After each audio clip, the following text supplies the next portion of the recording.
patience were also tested by the almost unbearable heat of Robocop's location shoot. We were shooting in Dallas, and it was probably close to 100 degrees. I'm from Texas, but I ain't ever been dressed up in rubber and plastic. Subsequently, there were two cats standing around with industrial-sized air conditioning ducts that would just whip those on me. I could move for about 5 minutes at a go without hyperventilating. If Peter was a little cranky during filming, I'll give him a break because it just looked hot and awful. And it's not like you could, okay, that's lunch 1 hour, take it off. You're in that thing. He would sweat buckets. This guy lost 3 to 4 pounds a day, but Peter was dedicated. Action! Go!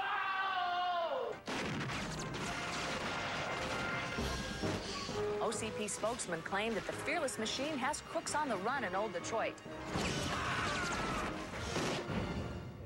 As Paul Verhoeven found a rhythm with his collaborators, he passionately put his own personal stamp on the film. For Robocop's flashbacks, the director drew on intense childhood memories. This kind of feeling, what you would call lost paradise, that I felt was a metaphor for his former life. That intrigued me. That is something that I have always felt. I can nearly cry about the loss of the past. Dad! So that was basically my emotional connection with the movie.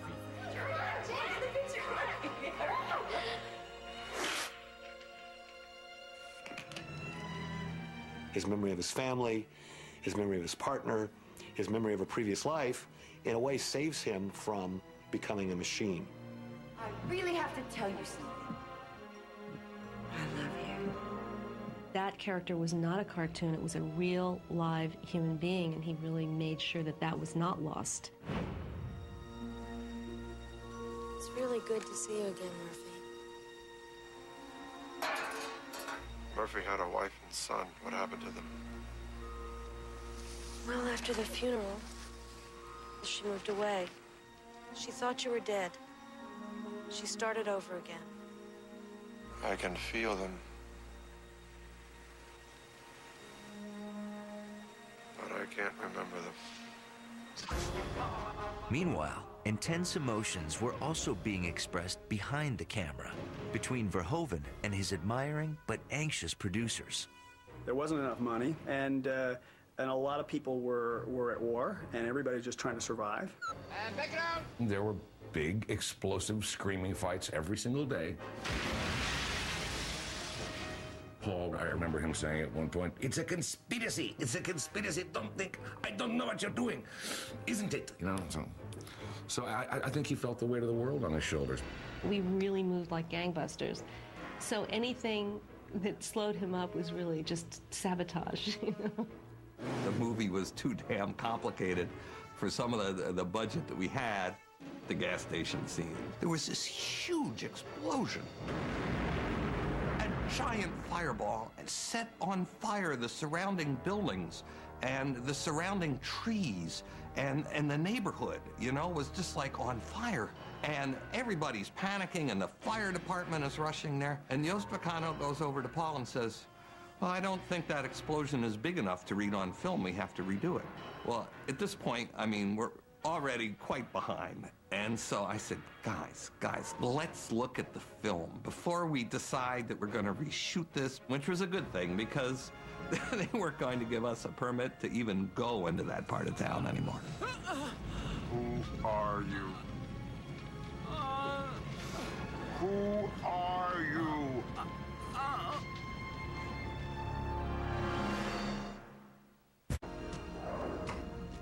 Come in, officer.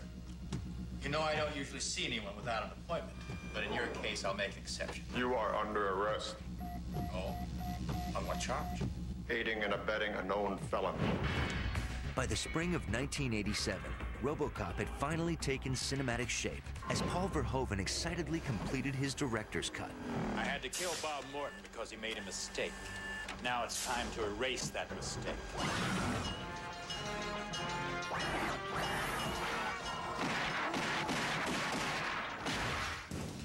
But But now, Verhoeven's metallic hero was about to face a fearsome opponent that even he could not defeat. The Motion Picture Association of America, which determined movie ratings. Robocop got an X 11 times at the MPAA. They finally refused to even watch the film anymore. Verhoeven had filled Robocop with an unprecedented level of explicit violence, pushing the envelope for an escapist science fiction film. It was a vision rooted in Verhoeven's own childhood during Nazi-occupied Holland. People are violent. They like violence. I'm violent myself. So I'm not better than the others. I mean, we're all part of this human species. Yeah, there are some good people that would never do violence. Majority would. Mr. Kinney is going to help us simulate a typical arrest and disarming procedure. Mr. Kinney, use your gun in a threatening manner.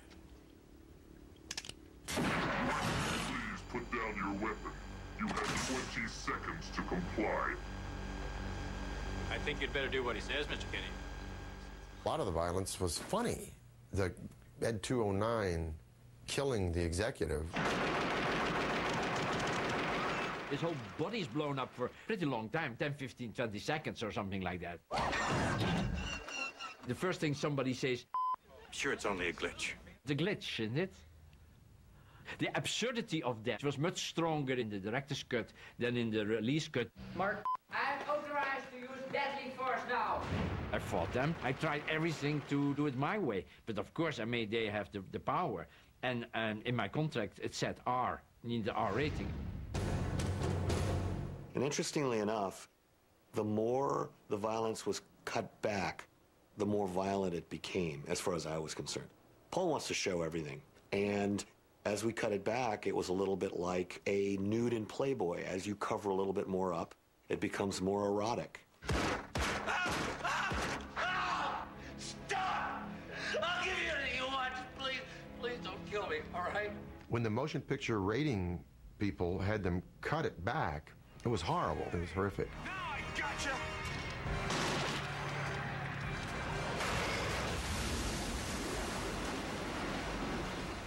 Whereas if you just let him do what he wanted to, it was completely over the top and cartoonish.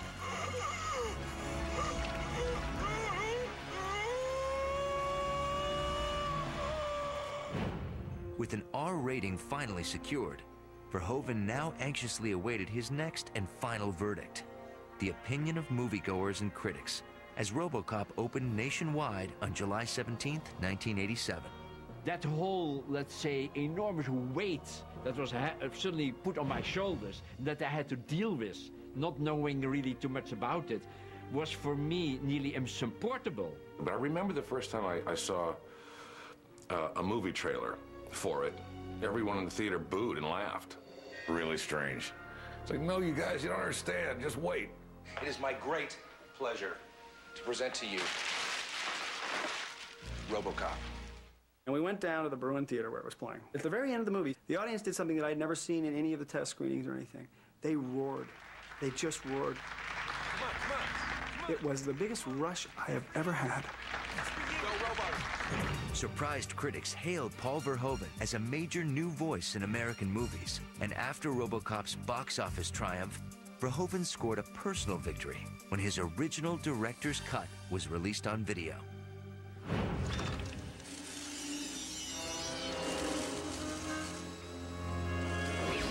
It was, I think, very innovative. It was an action movie, but it had humor. It was an action movie, but it had a soul. That character's the everyman, Phoenix rising from the ashes. No one's going to take his life from him. No one's going to take his soul from him. You can do all this, but you can't take my soul. I'm a mess. They'll fix you. They fix everything. The story of resurrection is eternal, and that is the great story to tell all the time, over and over and over again. Nice shooting, son. What's your name? Murphy.